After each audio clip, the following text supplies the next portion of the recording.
Сәлеметсіңдер ме балалар? 4-ші сынып қазақ тілі пәні. 78-ші сабақ көмектес септік. 68-ші жаттығу жұмбақты оқып шешуін тап. Тұмсығымен ояды, ұя салып қояды. Табыңдаршы балалар, ол қандай құс болады? Жұмбақтың жауабы тоқылдақ. Қарамен жазылған сөзге сұрақ қой. Бұл қай септіктің сұрағы? Мұнда қарамен жазылған сөз тұмсығымен сөзі. Тұмсығымен, несімен? Тұмсығымен, яғни көмектес септігінің сұрағы болып тұр, иә балалар? Олай болса балалар, ережені мұқият тыңдап есімізде сақтап аламыз. Көмектес септігіндегі зат есімдер кіммен, немен, кімдермен, нелермен деген сұрақтарға жауап береді. Көмектес септігі атау септігіндегі сөздерге мен, бен, пен жалғаулары жалғану арқылы жасалады. Бұл жалғауларды көмектес септік жалғаулары деп атайды. 69-ші тапсырма сөйлемдерді көшіріп жаз. Мұхиттар теңіздермен жалғасып жатыр. Ақ бидай күннің нұрымен, жаңбырдың суымен өседі. Гүлсім табиғатты аялау туралы әңгімені зор ықыласпен тыңдады. Марат мұз айдынға атасымен келді.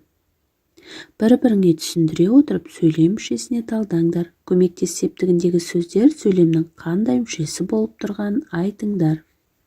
Сөйлем мүшелеріне талдап көрсетілді. Мұндағы көмектес септігіндегі сөздер теңіздермен, нұрымен, атасымен, суымен, ықыласпен деген сөздер. Бұлар сөйлемде тұрлаусыз мүшелер. Бұл жерде теңіздермен, атасымен деген сөздер толықтауыш болады да, нұрымен, сумен деген сөздер анықтауыш болады. 70-ші жаттығу мәтінді түсініп оқы. Құрлықтың айнала сумен қоршалған бөлігі арал деп аталады. Бір-біріне жақын жатқан аралдар тобы аралдар шоғырын құрайды. Оны топарал дейді. Теңіз толқындары жүздеген жыл бойы жағаны шайып бұзады. Одан құрлықтың белгілі бір өңірін бөледі. Әуелі әлгі жер бөлігі құрлықпен жіңішке мойнақ арқылы жалғасып жатады да түбек деп аталады. Бірте-бірте мойнақты су бұзғаннан кейін арал пайда болады. Мәтін ол кім, бұл не кітабынан алынды. Мәтінге ат қой. Балалар, мәтінге арал деп ат қойсақ болады. Көмектес септігінде тұрған сөздерді тауып, өз пікіріңді сызбаны пайдаланып дәлелде. Мұндағы көмектес септігіндегі сөздер сумен және құрлықпен сөздері.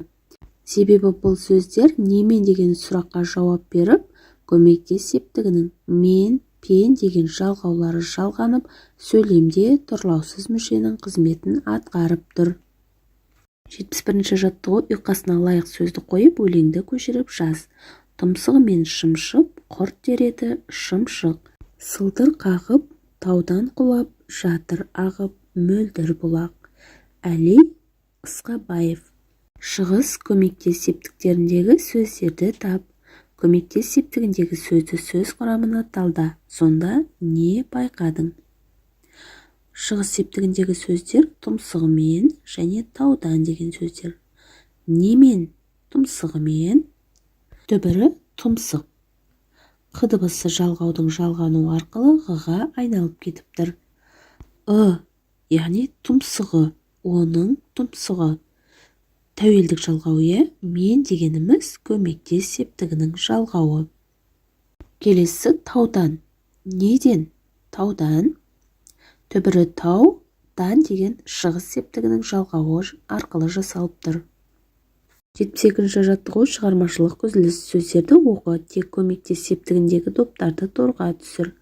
Мұндағы сөздер балалар қылқаламмен, теңізшіде, тағада, кітаппен, еңбекті, құрлықтың, таудан, шымшық деген сөздер. Мұндағы көмектес септігіндегі сөз қылқаламмен және кітаппен деген сөздер. Себебі немен деген сұраққа жауап беріп, көмектес септігінің жалғауы арқылы жасалып тұр. 75-ші жаттығу жағдаяттан шығып көр. Жаздың бір шуақты күнінде Асқар мен Болат көл жағасына демалуға барды. Олар суға шомылып күнге қыздырынды. Өздерімен бірге әкелген қарбыздарын жеді. Қарындары тойған балалар қарбыздың қабықтарын суға лақтырып ойнады. үлкен кісілердің ескертпесін естімегендей сыңай танытты. Бірін-бірі қуалап ауылға қарай жүгіріп бара жатты. Мәтін «Менің отаным тәуелсіз Қазақстан» кітабынан алынған. Балалардың әрекетін қалай бағалар едің? Олардың орнында болсаң, сен не істер едің? Балалардың іс-әрекеті дұрыс емес, балалар. Табиғатты, қоршаған ортаны таза ұстау өзімізден басталады. Сол үшін арнайы қоқыс орындарын пайдаланып, үлкен кісілерді тыңдап жүру қажет. Мінекей балалар, осымен бүгінгі сабағымыз аяқталды. Сендерге барлық тапсырмалар түсінікті болды деген ойдамын. Балалар, келесі жаңа сабақты жіберіп алмау үшін каналға тіркеліп, қоңырауша белгісін басуды ұмытпаңдар. Келесі жаңа сабақта кездескенше сау болыңдар.